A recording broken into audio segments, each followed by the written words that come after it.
Cloud computing. Alors qu'est-ce que c'est que le cloud computing? Le cloud, c'est un nuage, et un nuage, en fait, ça ne veut rien dire d'autre que Internet.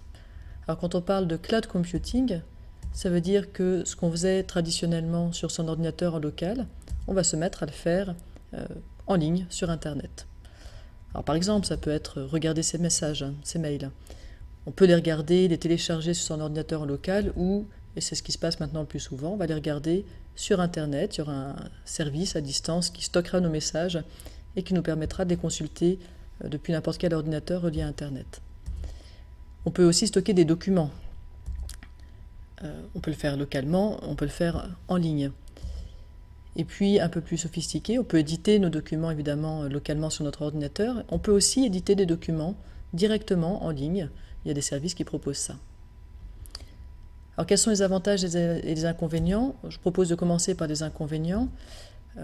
D'abord, ce qui sera fait en ligne sera forcément moins performant que ce que vous faites en local, puisque vous aurez les lenteurs du réseau, et puis vous êtes un peu réduit par le fait qu'on doive accéder à ces services via une interface, via un navigateur web. Autre inconvénient, eh bien, vos services en ligne, ils auront un accès forcément à vos documents que vous mettez en ligne, ce qui peut poser des problèmes de sécurisation et de protection des données. Il y a bien sûr des avantages, sinon vous n'en parlerez pas.